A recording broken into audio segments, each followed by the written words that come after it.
안녕하세요. 김광삼 찐꼬TV 김광삼 변호사입니다. 21일 날 서울 관악구 봉천동에서 굉장히 끔찍한 일이 일어났습니다. 21층 아파트인데 60대 남성이 불을 질러가지고 본인은 숨지고 아파트 입주민 한 13명이 다쳤고요. 또 이걸로 인해서 그 중상자가 두 분이 계신데 70대, 80대 여성 두 명이라고 합니다. 그 전신에 이제 화상을 입고 4층에서 추락을 했다고 합니다. 왜 이 사람이 이런 범죄 행위를 했을까? 그리고 또 이전에 여러분들도 아시겠지만 2019년 4월에 일어났던 진주에서 일어났던 안인드 방화 사건과 상당히 유사한 측면이 있어요. 그래서 왜 이런 짓을 했는지 여부하고 또 층간소음에 관련돼서 주의할 점이랄지 이런 거에 대해서 제가 오늘 말씀을 드리려고 합니다. 본 영상 시청하시기 전에 구독과 좋아요, 알림 설정 부탁드리고요. 댓글을 달아주시면 감사하고 제가 참고를 하도록 하겠습니다. 이날은 이 사람이 이날 오전 8시경에 농약 살포기를 기름통과 연결하는 거예요. 그러니까 농약 살포기는 이렇게 권총 총처럼 쏘는 살포기 있잖아요. 이걸 이제 기름통과 연결을 시켜가지고 화염 방사기처럼 이용해서 불을 지르는 겁니다. 그러니까 이게 살포기 끝에다 불을 붙이면 이제 기름이 쭉 나갈 거 아닙니까? 농약 뿌리듯이. 근데 거기에 불을 붙인 거예요. 그래서 일단 본인은 이제 숨졌어요. 그래서 이게 분신을 했는지 아니면 본인이 불을 지르다가 이제 타서 숨진 건지 이제 그것은 일단 부검을 해봐야지 알 것 같고요. 그래가지고 이제 중상자 2명, 70대, 80대 아까 말씀드렸처럼 두 분을 포함해서 13명이 다쳤습니다. 그때 보니까 두 여성 2명인데 이제 전신에 화상이 있고 지금 거의 줄에 매달려 있고 하다가 이제 힘이 없어 떨어진 것 같아요. 근데 그러다 보니까 이제 4층에서 추락했으니까 얼마나 많이 다치셨겠습니까? 결국은 완전 중상을 입었다 이렇게 볼 수밖에 없고요. 근데 이 사람이 범행하기 한 15분 전에도 그 아파트에서 1.5km 떨어진 그런 인근 빌라에서 쓰레기더미하고 이제 빌라에다도 농약 살피기로 또 불을 질렀어요. 그것도 보니까 한 2곳 정도에서 불을 질렀다고 합니다. 그래서 아마 이것도 이 봉천동의 아파트에 불을 내기 위해서 거기서 마치 연습을 한 게 아닌가, 실험을 해봤다 이렇게 볼 수밖에 없을 것 같아요. 근데 이 사람이 이 아파트 원래는 3층에서 지난해 말까지 살았다는 겁니다. 이 아파트를 잘 알고 있는 거죠. 근데 이제 아파트 살 때부터 이제 주민들과 층간소음문제로 굉장히 갈등을 많이 빚었다고 그래요. 그 지난해 9월에는 4층 사는 사람, 이 사람은 3층 살잖아요. 4층에 사는 주민하고 쌍방 폭행까지 하고 경찰까지 출동했다는 거예요. 그래서 이게 층간소음에 의한 원한이 아니냐, 이런 걸 이제 경찰이 조사하고 있다고 볼 수 있고, 불이 난 아파트 근처에 이 사람의 집이 있는데 거기에 유서가 발견이 됐고 현금 5만 원이 발견됐다는 거 아닙니까? 유서에는 가족들에게 이제 미안하고 어머니를 잘 부탁한다 취지의 내용이 담긴 걸로 알려져 있는데 아마 경제적으로 굉장히 어려웠던 것 같아요. 유서 쓰고 이제 5만 원 정도를 남길 정도 되면 그렇게 경제적으로는 그렇게 편안한 생활은 아니었다 이렇게 볼 수밖에 없고, 그 기름이 담긴 통하고 농약 살포기를 연결해 가지고 보면 어떻게 보면 이제 화염 방사기 같잖아요. 그래서 이런 것들을 어떻게 알고 이렇게 만들어서 썼을까? 범행의 방식, 여기에 쓰는 도구 이런 걸 보면 이제 미리 범행을 이제 계획했다 이렇게 볼 수밖에 없죠. 계획범이다 이렇게 볼 수밖에 없어요. 그래서 이게 참 전에 2019년 4월달에 경남 진주시에서 그 안이득 방화 살해 사건이 있었거든요. 아마 여러분도 기억을 하실 거예요.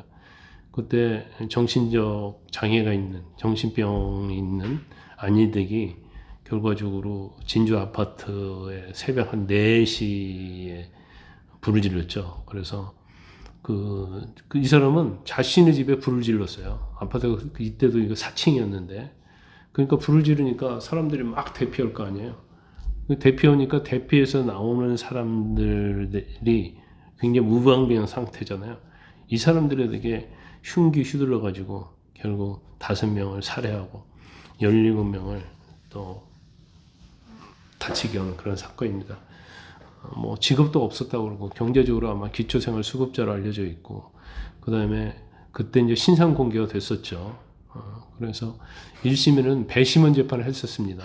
그런데 1심에서는 거의 전원일치로, 창원지법에서 배심원 재판했는데 전원일치로 사형 선고를 받았고, 그리고 항소를 했는데 2심에서는 무기징역 선고를 받았습니다. 그래서 결과 지금 뭐 구치소 살고 있다 이렇게 볼 수밖에 없어요. 근데 이 사람이 지난해 말까지 그 이제 안인등 말고요. 지금 이 사건 봉천도 사건에 이 사람이 아파트 3층에 살다가 이사를 갔다는 거잖아요. 그래서 아파트 살 때부터 주민들과 층간소음 문제를 굉장히 갈등을 빚었다는 거고, 그래서 이런 여러 가지를 보면 이게 결과적으로 이제 층간소음 문제 때문에 일어난 것이 아니냐 이렇게 볼 수밖에 없어요. 그래서 실제 그 중상 입은 피해 여성 한 명이 이 사람은 굉장히 갈등을 빚었다는 거잖아요. 그런데 이 사람이 평소에도 무서운 사람이었다는 거예요. 그래서 근처에 접근도 못했고 다른 사람들과 많이 싸우고 또 시비를 걸었다는 거예요.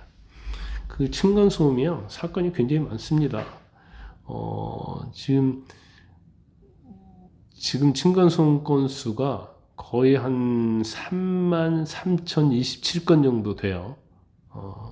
그런데 5년 전에 비하면 이게 이제 엄청나게 늘었다는 거죠. 이제 작년 기준이니까.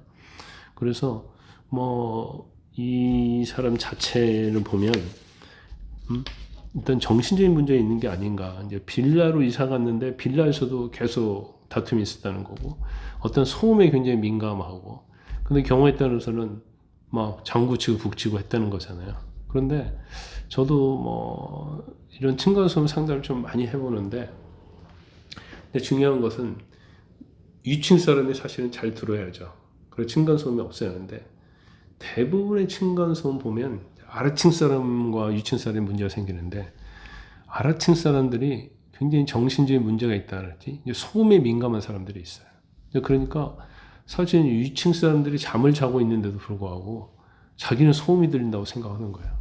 그래서 심해에 올라가 가지고 계속 항의하고 흉기 들고 찾아가고 그런 경우가 많이 생겨요. 그리고 위에서는 사실은 층간소음이 없음에도 불구하고 자기는 정신적으로 장애가 있기 때문에 계속 위에서 쿵쿵거리고 음악 틀어놓고 이제 그런다고 생각하는 겁니다. 그러니까 자기가 이걸 맞대응하기 위해서 자기도 그 증폭기기 같은 거 있거든요. 그걸 막 틀어놓는 거야.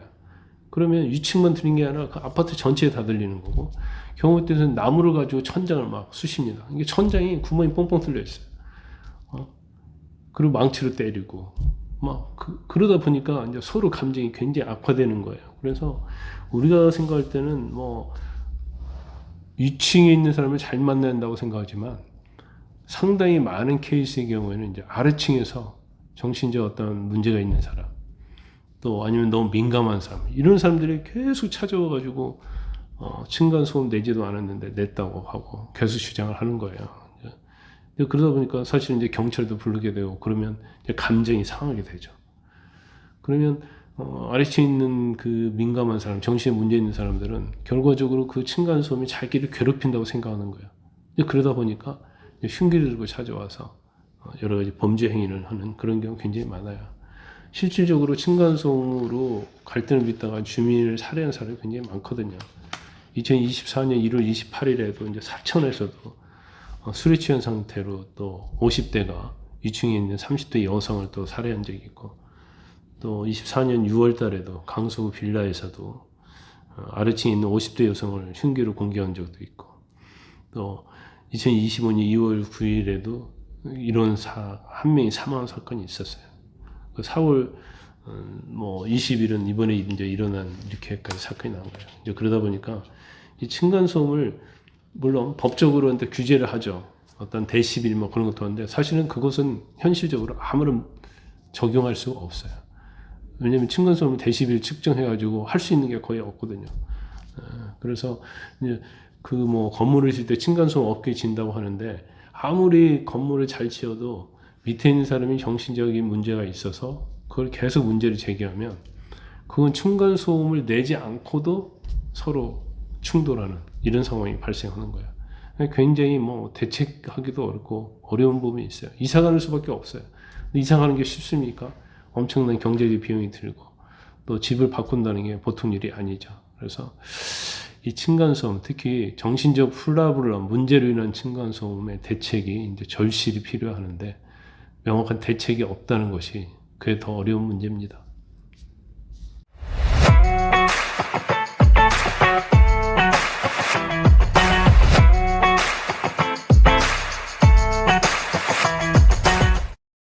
여러분의 구독과 좋아요는 큰 힘이 됩니다.